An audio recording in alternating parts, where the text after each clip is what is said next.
वो सिनेमा और नाटक उटक के भीतर घुसने के लिए बिना टिकट की मांग करना कि बिना टिकट हम घुस जाए, ऐसी अनुशासनहीनता हो जाए तो हो जाए। बुरे कामों के लिए अनुशासनहीनता, स्वार्थ के लिए अनुशासनहीनता, लेकिन परमार्थ के लिए हिंदुस्तान में अनुशासनहीनता खत्म हो चुकी है।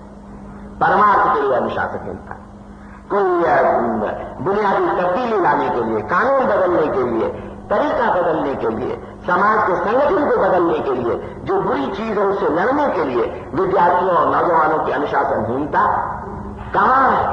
और जब मैं विद्यार्थियों से कहता हूं कि कोई जरा गड़बड़ करो भाई, तो जो सचमुच एक सच्चा विद्यार्थी है वो काफी दुख से कहता है कि हम तो चाहते हैं गड़बड़ करना, लेकिन बहुत दाब दिए गए, बहुत सता दिए गए, और फिर वो फीस वगैरह का मामला उठाता है कि हम कहां से उठाएं।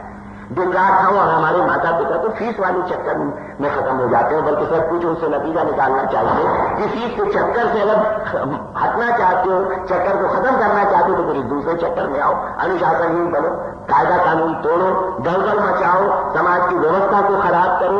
जो आज स्थिरता आ गई है उस स्थिरता को पलटो, क्योंकि मेरा ये निश्चित मत है कि हिंदुस्तान आज गिरा हुआ है। उसका एक सबसे बड़ा कारण है कि हमारे दिमागों में, नेताओं के दिमाग में, जनता के दिमाग में स्थिरता का बीज बहुत ज्यादा जम गया है। स्थिरता हिले डुले नहीं, बदलाव नहीं। दूसरे देश जो बहुत ज्यादा हिलते डुलते हैं, बदलाव जिनमें होते रहते हैं, उनकी गड़बड़ी को देख के हम लोग घबरा जाते हैं। न जाने क्या पिछले 2-4 हजार बरस में इतनी ज्यादा ठोकरें खाई है हिंदुस्तान में कि उसकी चाह हो गई, मन की चाह, स्थिरता, और वो चाह नवयुवकों तक में आ गई। तो नवयुवक आज का अनुशासनहीन है नहीं।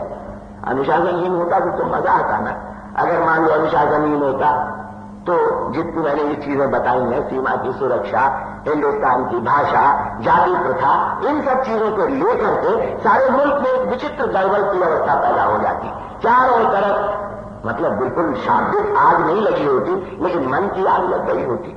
तो लोगों को सोचना पड़ता, जग मार करके अब कुछ किया जाए, ये जाति प्रथा मिटाई जाए। आज कहां आग लगी हुई? खाली कुछ गांवों में, ये मैं आपको बता दूं, जहां कहां आपस में झगड़े हो रहे हैं, मारपीट हो रही, लाठी वगैरह भी चल जाती, लेकिन वैसे जात को लेकर के सिर्फ राजनीति में चुनाव के मौके पर थोड़ा बहुत सुनने में आ जाता है, वरना है कहां गड़बड़ है नहीं। तो उसी अवस्था, ये तो खैर एक सिलसिले से बात निकल आई थी। मैं आपसे कह रहा था कि समाजवादी युवक सभा को अपना खुद का संगठन भी कोई रसदार चीज लेकर के खड़ा करने की कोशिश करना चाहिए। खाली मेंबर बनाओ, खाली कमेटी बनाओ, इससे काम नहीं चलेगा। कुछ कार्यक्रम पहले अपनाओ कि फलाने कार्यक्रम को हम पूरा करेंगे, और उस कार्यक्रम को पूरा करते वक्त मेंबर बनाओगे तब मजा आएगा। क्या बात है कि आप एक इमारत अपनी नहीं खड़ी कर पाते? मैं तो कई बरस से कह रहा हूं, बहुत आसान काम, लोग समझते बड़ा मुश्किल है। इमारत खड़ी करना तो आज के हिंदुस्तान में बड़ा आसान है। न जाने कितने लोग शायद 1/3 या 1/2 पैसा अपना खुद का लगाते हैं, फिर सरकार से कर्जा लेते हैं या अनुदान लेते हैं। फिर ये तो एक युवक सभा है, तो युवक सभा तो बहुत आसानी से अपना कुछ पैसा इकट्ठा करके, कुछ पैसा कर्जा लेकर के एक इमारत तो अपनी खड़ी कर लो। इमारत बजाते खुद कोई खास मतलब नहीं रखती, लेकिन इमारत हो जाने से जरा रस वगैरह की प्रवृत्तियों में एक झुकाव मिलने लग जाता है ना।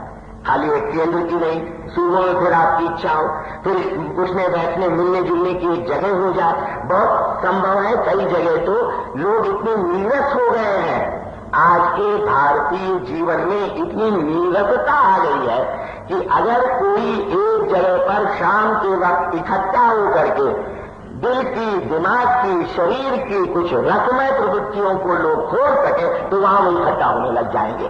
कहां है हिंदुस्तान में रस की जगह? सिवाय सिनेमा देखने को तो कुछ रह नहीं गया है ना।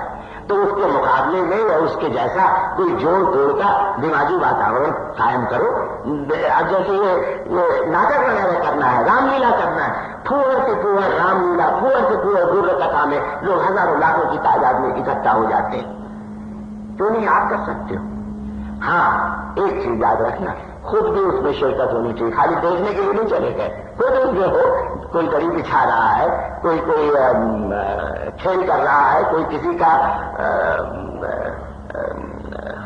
वो जो नाटक में भिन्न भिन्न लोग होते हैं, लड़के लड़कियां सब अपना अपना अध्ययन करके अच्छी तरह से देख दाख करके खेल रहे हैं, यानी खुद उसमें शिरकत करना, शिरकत करते हुए उसमें मजा आता है ना। अब जैसे मान लो कहीं आपने संगठन बनाया, उस संगठन की तरफ से नाटक 1000 या 2000 आदमियों को दिखा दिया गया, ये जितना महत्व का है उतना ही महत्व का या उससे ज्यादा महत्व का ये है कि जो उस नाटक को दिखाने वाले 50 या 60 लड़के लड़कियां हों, उनको अपने कलात्मक और रसमय अभिव्यक्ति करने का मौका दिया।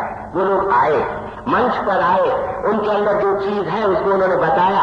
अगर मान लो 2 महीने 4 महीने में एक दफे उनको मौका मिल जाए तो मन को कितना आराम मिलता है। कभी कभी मैं तो दंग रह जाता हूं, जो गरीबों के मोहल्ले में रात के वक्त जाता हूं, दिन भर बच्चों ने मेहनत की, रिक्शा चलाया है, ठेला गाड़ी चलाई है, बोझा ढोया है, कुलीगिरी की है, थके हुए हैं। मेरा अंदाज रहता है कई कभी तो मैं समझ नहीं पाया, बहुतों से मैंने बातचीत की है और फिर खा पी करके 9-10 बजे कहीं कोई ढोल लेकर के बैठ जाते हैं।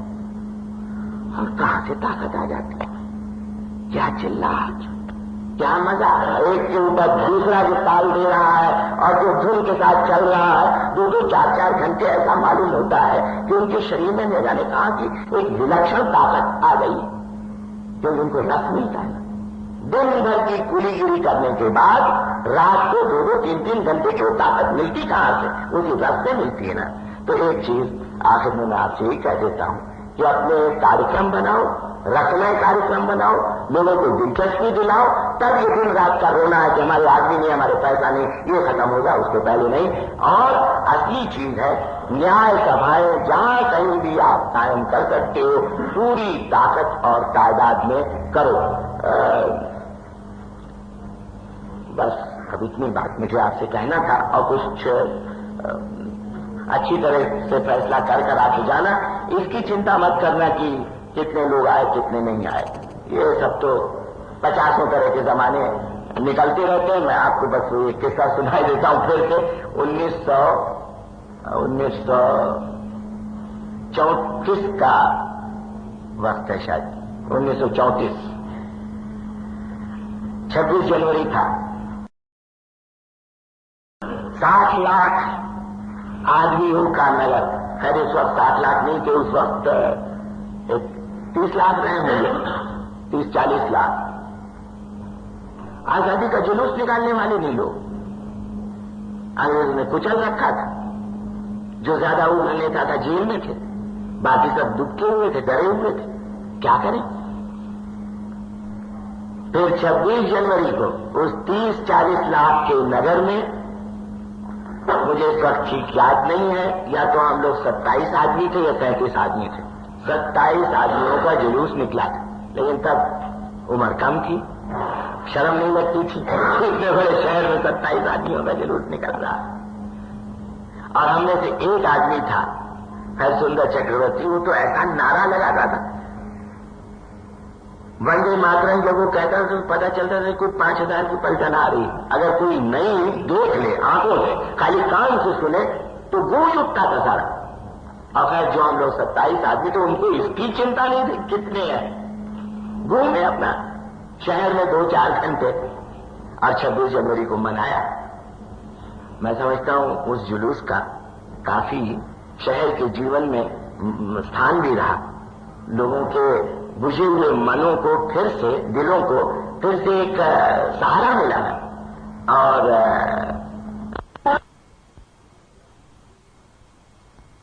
आगे बढ़ी। उसी तरह से आप लोग भी इसकी चिंता मत करना कितने हैं कितने नहीं, असल में ठीक रास्ते को पकड़ लेना। और ठीक रास्ता इस वक्त दिमाग वाला, जेल वाला नहीं, सत्याग्रह वाला नहीं। मेरे जैसे आदमी के मुझसे आप ये सुन रहे हैं, मैं बार बार ये कहना चाहता हूं, क्योंकि वो जेल जाना मैं तो अभी भी बहुत पसंद करता हूं। अगर आप में से कोई अकेला आदमी किसी चीज को लेकर के तात्कालिक सत्याग्रह करके जेल जाता हो और सारी जिंदगी में जेल में बैठा रहता हो, तो मैं तो अपनी तरफ से कहूंगा बहुत बड़ा आदमी है, बहुत बढ़िया आदमी। लेकिन वो होता नहीं। जैसा मैंने कहा ना, 1 महीने की पूंजी को 5 बरस खाना, ये तो बहुत अच्छा नहीं होता। इसलिए उधर से मन हटाओ। और विशेष करके नवयुवक, ये समाजवादी युवक सभा, उधर से मन हटा करके तर्क वितर्क, न्याय सभा, वाद विवाद की तरफ लगाओ और पूरे हिंदुस्तान के दिमाग को हिला दे, गूंज उठे वाद विवाद के प्रश्नों को लेकर के, पक्ष विपक्ष की सब बातें आए, जिसमें दिमाग में जो कुछ भी हजारों बरस का कूड़ा इकट्ठा हो गया, जो बराबरी की भूख को निखरने नहीं देता, उस दिमागी कूड़े को साफ करो, तब हिंदुस्तान का दिमाग फिर से एक दफे उसी तरह से बराबरी की भूख से व्याकुल हो उठेगा, जैसा कि 10-20-30 बरस पहले आजादी की भूख से व्याकुल हुआ था। अब तब हमको जरूरत नहीं पड़ेगी ये सोचने की, कहाँ है नेता, कहाँ है उपनेता, कहाँ है संगठन, सर्कुलर निकालो, परिपत्र निकालो। ये सब तो तब होता है जब कुछ होता नहीं, और जब एक सम लक्ष्य और समबोध हो जाएगा, तब देखोगे जो आनंद पानंद मिनटों में लोग इकट्ठा हो जाते हैं, और जिस काम को आप करना चाहते उसके लिए बढ़ जाते हैं, आप सफल होगी।